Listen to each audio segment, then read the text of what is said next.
Right now as of recording, it is November 5th. Today a new video came out, which for you guys is last week's video.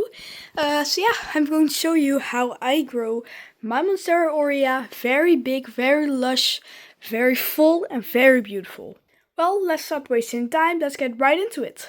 Now the foundation to growing basically any Monstera big is obviously a moss ball. Don't need any fancy or expensive equipment. I literally bought these moss balls for like €6 off of Temu. I know Temu's maybe not so eco-friendly, but the thing is I have no money, I'm 13 years old and I need to get something on a budget. So yeah, Temu is the way to go. I'll be showing you angles from my room that I've never ever shown you guys before. But yeah, let's play down. Okay, so this is a moss ball. This is a plastic moss ball. It has 4 holes, so it's pretty short. I will link these from Temu in the description, by the way. So when you receive them, you have them like this. There are these round things. So if you take them out, oh, there's one. You have this weird thing. I first cut it up into 2 pieces because I thought that was the way it was supposed to go. But no, you can actually fold these. And if you go out, look closely, you see a line here, which you can just fold along. Like this, and you do it on both sides. Format. So you fill this up with sphagnum moss.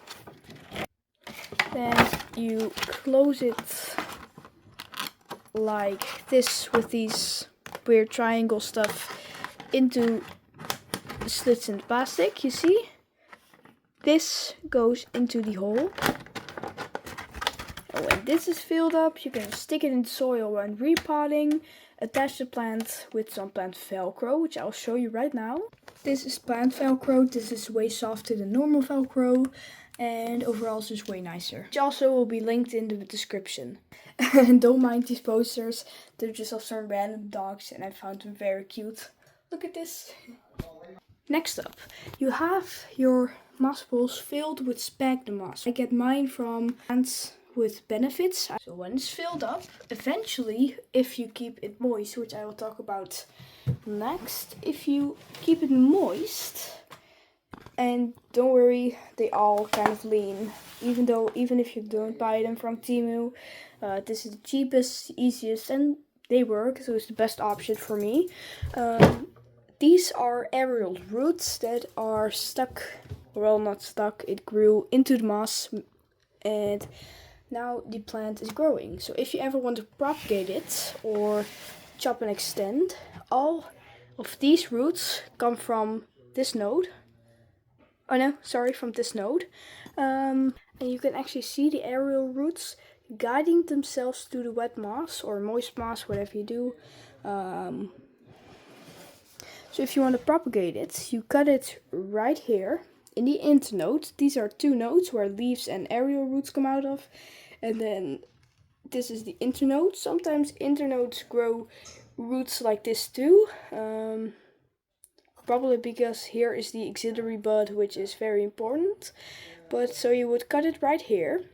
And you can just take this out or leave it, because it's already rooted. So you already have a rooted cutting. Next up, this is some of the plant velcro I already showed you. And I used it to tie these 3 leaves together, so it looks more full. No one has ever been able to grow it perfectly, that every leaf is in the perfect direction. So it's all just customization like this.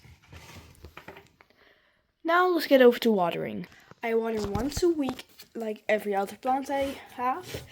And I have Pocon fertilizer. And I have a little bit left of hazy plant elixir, which is also fertilizer, which is sometimes add to the water. The moss ball watering is way more important than whatever goes on in the soil. So for the cheapest moss ball watering option, I use plastic bottles. It's quite simple actually. Just take a water bottle and you light a candle and you put something that's made of iron into the fire, and then you poke holes with that into the bottle cap, or you can use a soldering iron. Before I go get some rainwater, these are my grow lights, which I got off of bol.com, which is a Dutch website. I can also link that in the description for the grow light I use. These are all not sponsored or affiliate links or anything, but I just really like the product. And I have light coming from two sides, from these two grow lights and from this one, which is made off of 4 light things. Same here, same there. But here I have 3 grow lights pointing at it. A grow light or a lot of light is really important for optimal growth. So if you can, buy grow light. I have about 30 liters of rainwater in here, which you can use. But inside of my greenhouse, I also have about 20 liters, I think, of rainwater, which is my first option, because I'm sure that this is clean. I don't know how to get this in. By the way, a quick tour of the greenhouse. I have begonia, which just can be outside, this variety. This is, oh wait, I have white flies. Oh no, I hate these. I have a whole infestation. Oh my god, I hate pests. Here I have another begonia harvest moon, which actually can endure frost. So even though it's freezing outside, you can just leave it here and it will come back next year. By the way, this one is flowering. I have a pepper plant which is slowly dying. I have a little grape plant, some strawberries which is dying off and will come back next year. These are dahlias which I cut back in September and it's already growing, which really wasn't my plan. I wanted it to just get some rest and go dormant for the winter, but I guess I'll have to cut it again. I think this is a bougainvillea, which is flowering again. I don't think this really can endure the frost, but we'll see next year how it's doing. Here we got some herbs and some other plants. So here is at least 10 liters. Oh, that's heavy.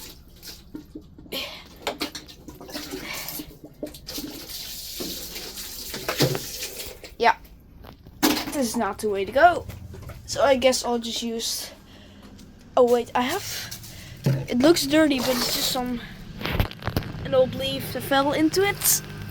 But I only have one hand because I'm recording, so I will just be using the water from the wheelbarrow. Now this is way too much water, but I'll fix this upstairs in my room. And this is by the way is how the bottle cap should work. See? Immediately took some water to go water my cacti. And we're back here. So if I want to put the water bottle here, I push some of the moss back into it or I take it out. But I usually just do this because it's easier and faster. And look at this, I put it in like this and oh my gosh, it is tilting. Give me a second, I will fix this. So as you can see, it is dripping. And the moss is getting nice and wet, and the aerial roots will use this water. Wait, I have a plan. Another great thing you can do with your mosspool water is add some fertilizer. Alright, so new fertilizer water goes in. This will just slowly drip and evenly distribute all of the water. The aerial roots will then soak up all of the nutrients from the fertilizer and from the water. And that is pretty much it. It really is easier than it looks. You just gotta make sure it always looks lush. You tie some of the leaves together. You attach the plant to the moss bowl. You water the moss bowl and sometimes fertilize it. And with every new leaf, you tie it back, like I did with plant Velcro. And that is pretty much it. Again, I have all the links in the description. So yeah, thank you so much for watching. If you have any questions or have something to say, leave a comment, like the video, subscribe to my YouTube channel. I hope this helped.